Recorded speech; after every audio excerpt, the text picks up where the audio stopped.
Penis को मोटा कैसे करें, ये क्वेश्चन भी अक्सर मुझसे इंस्टाग्राम पे पूछा जाता है। एवरेज थिकनेस कितनी होती है, एवरेज मोटाई कितनी होनी चाहिए? तो अगर ये लिंक बैठा हुआ है तो आप इसको नापेंगे तो ये एवरेज होती है 3.66 इंचेस, यानी कि 3.5 इंचेस मान लीजिए, याद करने के लिए वैसे 3.66 होती है। और जब ये फूल जाए गुब्बारा, इसमें ब्लड पूरा भर जाए, यानी कि पेनिस इरेक्ट हो जाए, तो इसकी चौड़ाई होती है 4.67 इंचेस, यानी कि आप इसको 4.66 मान लीजिए, याद रहेगा 3.66 और 4.6 इंचेस, ठीक है, 3.6 4.6 ये हो गया। इस रेंज के बीच में आपकी अगर थिकनेस आ रही है तो आप बिल्कुल नॉर्मल हैं। तो चौड़ाई बढ़ाने से पहले या मोटा करने कैसे किया जा सकता है, क्या क्या इसके सॉल्यूशन है, उससे पहले आपको समझना होगा कि ये मोटाई या इसकी लंबाई किन चीज़ों पर डिपेंड करती है। जो लिंग की चौड़ाई है या इसकी जो लंबाई है, लंबाई भी मान लेते हैं, फ़िलहाल हम चौड़ाई की बात कर रहे हैं, ये किन चीज़ों पर डिपेंड करती है। तो लिंग एक गुब्बारा है, ठीक है। अब गुब्बारे में जितनी हवा भरी जाती है वो उतना ही बड़ा होता जाता है, चौड़ाई में भी लंबाई में भी, ठीक है। इसी प्रकार से लिंग में जितना खून का प्रवाह बढ़ता है, यानी कि खून का फ्लो बढ़ता है, जितना ज़्यादा खून लिंग में जाता है उससे उसका साइज़ बढ़ता है, वो चाहे चौड़ाई हो या उसकी लंबाई हो। जब आपने देखा होगा कि जब जो लिंग अपनी फ्लैसिड स्टेट में होता है, जब वो उत्तेजना में नहीं होता, बैठा होता है, तो थोड़ा सिकुड़ा हुआ होता है। जैसे ही कोई उत्तेजना वाली बात होती है, सेक्स का विचार आता है या कोई उत्तेजक सामग्री देखी जाती है या दिमाग को स्टिमुलस मिलता है उत्तेजना वाला, तो कुछ केमिकल्स शरीर में ऐसे निकलते हैं जैसे कि नाइट्रिक ऑक्साइड वगैरह, जो पेनिस में ब्लड फ्लो बढ़ा देते हैं, यानी कि खून का प्रवाह, खून का जो सर्कुलेशन है, फ्लो है, वो लिंग में काफ़ी बढ़ जाता है। तो लिंग फूलना शुरू हो जाता है, जैसे एक बैलून फूलता है, ठीक है। अब वो जब फूलेगा तो फिर वो लंबाई में भी फूलेगा, लंबाई में भी बड़ा होगा और चौड़ाई में भी फूलेगा। तो किसी कारणवश अगर आपका लिंग में ब्लड फ्लो कम हो जाता है, यानी कि खून का प्रवाह कम हो जाता है किसी भी कारणवश, वो कोई चोट लग जाए या कोई हार्मोन की कमी हो जाए, या सबसे कॉमन जो युवाओं में है वो है स्ट्रेस, टेंशन, चिंता, यानी कि उन्हें कुछ एजुकेशन, सेक्स एजुकेशन की कमी होती है, कुछ पता नहीं होता, इधर उधर की वीडियोस देख के, किसी से सुन के वो डर जाते हैं और किसी चिंता में लग जाते हैं, जैसे कि साइज़ छोटा है या धात कोई बीमारी है, लिंग पे नसें दिख रही हैं, इसकी टेंशन, संबंध दोष क्यों हो रहा है, इसकी टेंशन, जबकि ये सब चीज़ें नॉर्मल हैं। पेनिस थोड़ा सा टेढ़ा क्यों है, इसकी टेंशन, जो कि बिल्कुल नॉर्मल चीज़ है, थोड़ा बहुत टेढ़ा होना, और वीडियोज़ में बता चुका हूँ।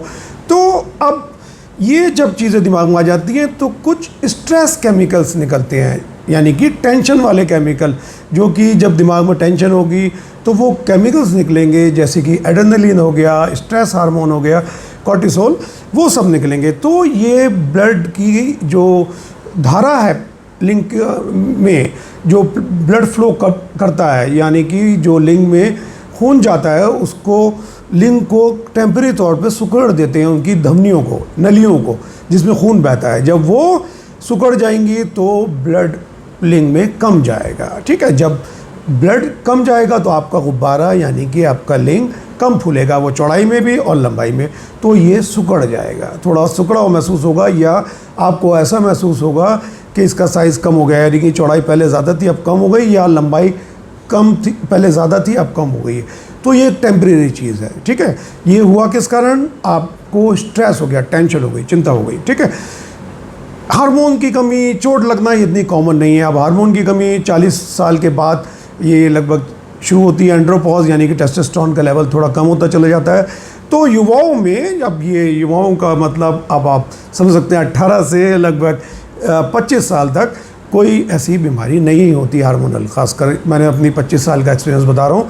तो अब कोई भी स्ट्रेस हुआ, ब्लड का फ्लो पेनिस में कम हुआ, ब्लड कम जाएगा पेनिस में तो लिंग में पावर भी कम आएगी, इरेक्शन भी कम हो जाएगा, ठीक है। और जो ये थिकनेस है ये भी कम हो जाएगी, ठीक है। कभी थिकनेस ज़्यादा होगी जब ज़्यादा इरेक्शन अच्छा आएगा, यानी कि ब्लड फ्लो अच्छी हो रही है, इरेक्शन अच्छा आ रहा है तो थिकनेस अच्छी दिखेगी। और इरेक्शन वीक आ रहा है, ब्लड फ्लो कम जा रही है, टेंशन की वजह से, किसी भी कारण से, या आपको एक्साइटमेंट नहीं हो पाया है, उत्तेजना पूरी नहीं हो पाई, गर्लफ्रेंड पसंद की नहीं है, वाइफ से लड़ाई झगड़ा हो गया है, तो ये थोड़ा कम दिखेगी आपको, ठीक है। तो ये एक नॉर्मल चीज़ है, वक्ती चीज़ हो गई, ये कोई बीमारी नहीं लगी है, ये सिर्फ आपकी ब्लड फ्लो कम बढ़ती हो रही है, इसके कारण आपका साइज़ छोटा बड़ा दिख रहा है, वो लंबाई में या चौड़ाई में। तो अब आता है कि इस चौड़ाई को कैसे बढ़ाया जाए। तो सबसे पहले तो आप स्ट्रेस ख़त्म कीजिए। स्ट्रेस ख़त्म करने के लिए सबसे बढ़िया जो मैं मानता हूँ वो है जिम करें, रेगुलर जिम करें। इससे टेस्टोस्टेरोन बूस्ट होता है, आपके ब्लड फ्लो बढ़ता है सभी जगह का, तो पेनिस का भी बढ़ेगा। कार्डियो भी ज़रूर किया करें, ये हार्ट के लिए बहुत हेल्दी होता है। हार्ट हेल्दी रहेगा तो आपका पेनिस भी हेल्दी रहेगा, ठीक है। तो एक्सरसाइज हो गई, अच्छी संगत, अच्छे दोस्तों का साथ जो आपको बिंदास रखे, टेंशन फ्री रखे, इधर उधर की वीडियोस देख के डरना नहीं है, ये आपको मेन पॉइंट रखना है, कोई वहम नहीं पालना अपनी लाइफ में। दूसरा, हेल्दी डाइट, जंक फूड वगैरह मत लो। स्टार्टिंग में तो प्रॉब्लम नहीं होगी इससे, पर आगे आने वाली लाइफ में आपका मोटापा बढ़ेगा तो फिर आपका टेस्टोस्टेरोन कम होगा और एस्ट्रोजन बढ़ेगा, फीमेल हार्मोन बढ़ेगा, वो फिर आपका ब्लड फ्लो कम करेगा, इरेक्शन वीक करेगा और सारी आगे चल के आपको 35 साल में 30 साल में परेशानियाँ शुरू हो जाएंगी, ठीक है। स्मोकिंग किलर है, सेक्स और लाइफ के लिए किलर माना जाता है, यानी कि जितनी स्मोकिंग करोगे धमनियाँ उतनी सिकुड़ेंगी। दिल की अगर सिकुड़ गई तो हार्ट अटैक, दिमाग की सिकुड़ गई तो फिर पैरालिसिस, और अगर लिंग की सिकुड़ गई तो नामर्दगी, यानी कि इरेक्टाइल डिसफंक्शन, जिसमें कि नपुंसकता, लिंग खड़ा नहीं होता या सुखड़ा महसूस होगा, ठीक है। तो स्मोकिंग तो बिल्कुल जा लेगा। एल्कोहल, कोई और सूखा नशा, वो भी अल्टीमेटली आपको आगे चल के बहुत ज़्यादा नुकसान करता है। इनिशियली आपका दिमाग सुन हो जाता है, आपको लगता है परफॉर्मेंस बढ़ गई, पर आगे चल के टेस्टोस्टेरोन घटता है, आपकी परफॉर्मेंस, आपकी सब चीज़ें आपकी घटती हैं। तो अब लोकली क्या किया जा सकता है, जो अगर आपको लगता है कि ये थोड़ा सिकुड़ रहा है, तो आप ऑलिव ऑयल, जैतून का तेल, जो कि आपको कहीं भी इजीली अवेलेबल होगा, और उसको आप अपने पहले हाथ पे लगा के देख लें, कोई एलर्जी तो नहीं हो रही। आपने लगा के छोड़ दिया आधे घंटे, कोई रिएक्शन नहीं हुआ, कोई खुजली नहीं है, कोई डिस्कम्फर्ट नहीं है, तो फिर इसको आप लिंग पे भी थोड़ा यूज़ करके इसका मसाज कर सकते हैं। इसका मसाज आपको करना है, आपको बेस से शुरू होना है और इस तरफ आपको चलना है। जो फोरहेड होता है उसको आप छोड़ सकते हैं, वहाँ पे लगाने की ज़रूरत नहीं है, अनटिल वो सेंसिटिव है तो वहाँ भी आप मसाज कर सकते हैं, कोई दिक्कत की बात नहीं है। तो इसका मसाज इस डायरेक्शन में आपको ये इस तरीके से, वैसे ये जल्किंग टेक्निक होती है, पर आप इसका मसाज इस डायरेक्शन में ऐसे भी कर सकते हैं, ऐसे भी कर सकते हैं। मसाज से फ़ायदा केवल ये होता है कि वहाँ की ब्लड फ्लो टेम्परेरी तौर पे बढ़ जाती है और आपको पेनिस आपका मोटा दिखने लगता है, आपको सेटिस्फेक्शन हो जाता है, मन प्रसन्न हो जाता है, स्ट्रेस ख़त्म हो जाता है, और वो ही हमें चाहिए होता है, ठीक है। तो मसाज का फ़ायदा अल्टीमेटली ये हुआ कि स्ट्रेस ख़त्म हुआ, उसके कारण फिर आपका ब्लड फ्लो बढ़ी रहेगी। तो आप इसे दिन में एक बार, हफ्ते में 2-3 बार कर लिया करें, इससे कोई हार्म नहीं है, इससे फ़ायदा ही होगा। आपको ऑलिव ऑयल सूट नहीं करता, आपको जो ऑयल सूट करता है उससे आप मसाज कर सकते हैं। अब रही मार्केट में प्रोडक्ट्स की बात, तो जितने भी ऑयल वगैरह या केमिकल्स मिल रहे हैं उनसे आपको परमानेंटली कुछ भी फ़ायदा नहीं होने वाला। वो आप किसी भी चीज़ का मसाज करेंगे, कोई से भी तेल का, तो टेम्परेरी तौर पे आपका ब्लड फ्लो बढ़ेगा। कुछ चीज़ें ऐसी होती हैं उसमें, तो वो आपको मोटा दिखेगा और थोड़ा लंबा भी महसूस हो सकता है, क्योंकि जब ब्लड फ्लो बढ़ गई तो टेम्परेरी तौर पर, खासकर सिकुड़ा हुआ जब होता है, तो इसलिए आप मसाज कर सकते हैं। उसके लिए किसी दवाई की ज़रूरत नहीं है।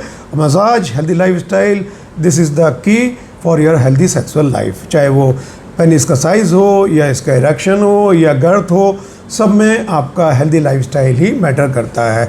तो आई होप आप समझ गए होंगे कि साइज़ या गर्थ पेनिस की बढ़ाई जा सकती है, तो वो केवल इसी तरीके से बढ़ाई जा सकती है, क्योंकि इसके लिए कोई भी खाने की दवाई, लगाने की दवाई या कोई केमिकल काम नहीं करता।